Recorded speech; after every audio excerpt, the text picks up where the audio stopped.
ಅವರು ನಾನು assistant director ಆಗಿದ್ದಾಗಿಂದ ಅವರು ಸ್ಟಂಟ್ ಮ್ಯಾನ್ ಆಗಿದ್ದಾಗಿಂದನೂ ನೋಡ್ತಾ ಇದ್ದೀನಿ. ತುಂಬ ಒಳ್ಳೆ ಬೆಳವಣಿಗೆ. ಅಂಥವರು ಒಂದು ರಾಷ್ಟ್ರ ಮಟ್ಟದಲ್ಲಿ ಒಬ್ಬ ದೊಡ್ಡ ಫೈಟ್ ಮಾಸ್ಟ್ರಾಗಿ ಹೆಸರು ಮಾಡಿ ಕನ್ನಡದಲ್ಲೇ ಮೊದಲನೇ ಸಿನಿಮಾನ ನಿರ್ಮಾಣ ಮಾಡಿದ್ದಾರೆ. ನಿಜವಾಗ್ಲೂ ಸಿನಿಮಾ ನಿರ್ಮಾಣ ಮಾಡೋದು ತುಂಬ ಕಷ್ಟ. ಅಂಥ ಸಮಯದಲ್ಲಿ ರಾಜ್ ಬಿ ಶೆಟ್ಟಿಯವರಂಥ ಒಬ್ಬ ಟ್ಯಾಲೆಂಟೆಡ್ ಅವ್ರನ್ನ ಹಾಕ್ಕೊಂಡು ಹೊಸ ನಿರ್ದೇಶಕನನ್ನು ಹಾಕ್ಕೊಂಡು ಸಿನಿಮಾ ಮಾಡಿದ್ದಾರೆ. ಅವ್ರಿಗೆ ಒಳ್ಳೆಯದಾಗಲಿ, ಈ ಸಿನಿಮಾ ದೊಡ್ಡ ಯಶಸ್ಸು ಗಳಿಸಲಿ, ಅವರು ಇನ್ನೂ ಹೆಚ್ಚಿನ ಸಿನಿಮಾ ಮಾಡಲಿ ಅಂತ ಹಾರೈಸ್ತೀನಿ. ಹಾಗೆ ರವಿ ಸಾರಂಗ ಪ್ರೇಮ್ ಅವ್ರ ಜೊತೆ ಕೆಲಸ ಮಾಡಿ ನನ್ನ ಜೊತೆಲೂ ಅಸಿಸ್ಟೆಂಟಾಗಿ ಕೆಲಸ ಮಾಡಿದ್ದಾನೆ ಅಡ್ಡ ಸಿನಿಮಾದಲ್ಲಿ. ತುಂಬ ಟ್ಯಾಲೆಂಟೆಡ್ ಹುಡುಗ. ಅಂಥ ಒಬ್ಬನ ಟ್ಯಾಲೆಂಟ್ನ ಮಾಸ್ಟ್ರು ಪರಿಚಯ ಮಾಡಿದ್ದಾರೆ.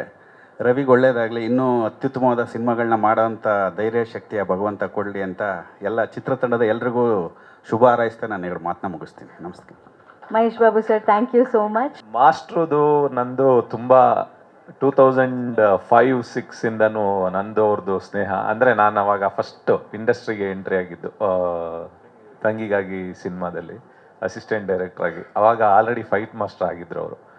ಅವಾಗಿಂದನೂ ನಮ್ಮದು ಅವ್ರದ್ದು ಅಂದರೆ ಏನೇ ಮಾಡಿದ್ರು ಏನಾದರೂ ಆದರೆ ಹೋಗಿ ಹೇಳ್ತಾ ಇದ್ದೆ, ಬೈಯೋರು, ತಿರ್ಗಾ ಏನೋ ಒಂದು ಮಾತಾಡ್ತಾ ಇದ್ವಿ, ಆ ಥರನೇ ಡಿಸ್ಕಷನ್ ಎಲ್ಲ ನಡೀತಾ ಇತ್ತು. ಬಟ್ ನಂದು 2009 ನಾನು ಅಂಬಾರಿ ಸಿನಿಮಾ ಮಾಡಬೇಕಾದ್ರೆ ನನಗೆ ನೀವೇ ಫೈಟ್ ಮಾಡ್ಬೇಕಂತ ಹೇಳಿ ಇಡೀ ಸಿನಿಮಾ ಎಲ್ಲ ಫೈಟ್ಸ್ಗಳನ್ನು, ಅದೊಂದೇ ಸಿನಿಮಾ ಅಂತಲ್ಲ, ಅಂಬಾರಿ, ಅದ್ದೂರಿ, ರಾಟೆ, ಐರಾವತ, ಇಲ್ಲಿವರೆಗೂ ನಂದು ಎಷ್ಟು ಸಿನಿಮಾಗಳಿದೆ ಅಷ್ಟು ಸಿನಿಮಾಗಳಲ್ಲೂ ಸಿಂಗಲ್ ಕಾರ್ಡ್ ಮಾರ್ಟಿನ್ ಒಂದು ಬಿಟ್ಟು ಮಿಕ್ಕಿದ ಎಲ್ಲ ಸಿನಿಮಾಗಳು ಸಿಂಗಲ್ ಕಾರ್ಡಲ್ಲಿ ಮಾಡಿದಂಥ ಫೈಟ್ ಮಾಸ್ಟರ್. ಅಂದರೆ ಫೈಟ್ ಮಾಸ್ಟರ್ ಅನ್ನೋದಕ್ಕಿಂತ ಹೆಚ್ಚಾಗಿ ಒಂದು ಒಳ್ಳೆ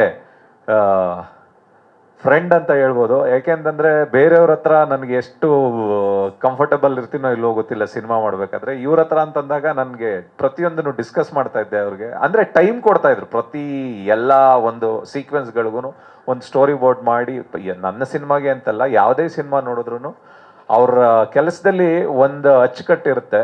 ಮತ್ತೆ ಒಂದು ಸ್ಟೋರಿ ಬೋರ್ಡ್ ಮಾಡ್ಕೊಂಡು ಪ್ರತಿಯೊಂದಕ್ಕೂ ಒಂದು ಫೈಟ್ ಕಂಪೋಸ್ ಮಾಡಬೇಕಾದ್ರೆ ಆ ಕತೆ ಒಳಗಡೆ ಆ ಬ್ಲೆಂಡ್ ಆಗೋ ಥರದ್ದು ಒಂದಷ್ಟು ಫೈಟ್ಗಳನ್ನ ಮಾಡ್ತಾರೆ. ಅದು ಖುಷಿ. ಮತ್ತೆ ಇನ್ನೊಂದು ಏನಂತಂದ್ರೆ ಎಲ್ಲದಕ್ಕೂ ಕಷ್ಟ ಸುಖಗಳಿಗೆ ಮತ್ತೆ ದೊಡ್ಡ ಸಿನಿಮಾಗಳಿಗೆ ಚಿಕ್ಕ ಸಿನಿಮಾಗಳಿಗೆ ಎಲ್ಲದಕ್ಕೂ ಹೊಂದ್ಕೊಳ್ಳುವಂಥ ಒಬ್ಬ ಫೈಟ್ ಮಾಸ್ಟ್ರು. ಅವತ್ತಿಗೆ ನಮ್ಮ ಸ್ನೇಹ ಹೆಂಗಿತ್ತೋ ಇವತ್ತಿಗೂ ಹಂಗೆ ಇದೆ. ನಿಜವಾಗ್ಲೂ ಇವತ್ತು ಅವರು ಫಸ್ಟ್ ಸಿನಿಮಾ ಫೈಟ್ ಮಾಸ್ಟರ್ ಆಗಿದ್ರು, ಅದಾದ್ಮೇಲೆ ಡೈರೆಕ್ಟರ್ ಆದ್ರು. ಇವತ್ತು ಫಸ್ಟ್ ಟೈಮ್ ಒಂದು ಸಿನಿಮಾನ ನಿರ್ಮಾಣ ಮಾಡ್ತಾ ಇದ್ದಾರೆ. ಅದು ರವಿ ಸಾರಂಗ ಅಂತ ಒಬ್ಬ ಡೈರೆಕ್ಟರ್, ಹೊಸ ಡೈರೆಕ್ಟರ್. ಒಬ್ಬ ಹೊಸಬನ್ನ ನಂಬಿ ದುಡ್ಡು ಹಾಕೋದು ತುಂಬಾ ಕಷ್ಟದ ಕೆಲಸ ಇವತ್ತಿನ ದಿನದಲ್ಲಿ. ಏನಕ್ಕೆ ಅಂತಂತಂದ್ರೆ ಅಷ್ಟು ಸಿನಿಮಾ ಇಂಡಸ್ಟ್ರಿ ಅಂತ ನೋಡಿದಾಗ ಇವತ್ತು ತುಂಬಾ ಅಷ್ಟು ಇದಾಗಿಲ್ಲ, ಹೊಸಬರುಗಳಿಗೆ ಅವಕಾಶಗಳು ಸಿಗ್ತಾ ಇಲ್ಲ ಅನ್ನೋದು ಒಂದು ಇದರಲ್ಲಿ ರವಿಗೆ ಸಿಕ್ಕಿರುವಂಥ ಒಂದು ಅವಕಾಶ ತುಂಬ ದೊಡ್ಡದು. ಮತ್ತು ವಿಲಿಯಮ್ ಸರ್ ತುಂಬ ಅದ್ಭುತವಾಗಿ ಕೆಲಸ ಮಾಡಿದ್ದೀರ. ಅದನ್ನು ಮೀರಿ ಆ ಟ್ರೈಲರ್ ಕಟ್ ನೋಡಿದಾಗ ಏನೋ ಒಂದು ವಿಶೇಷವಾಗಿ ಕಂಟೆಂಟ್ ಓರಿಯೆಂಟೆಡ್ ಸಿನಿಮಾ ಅನ್ನೋ ಥರದ್ದು ಅನಿಸುತ್ತೆ. ಖಂಡಿತವಾಗ್ಲೂ ತುಂಬ ಅದ್ಭುತವಾಗಿದೆ.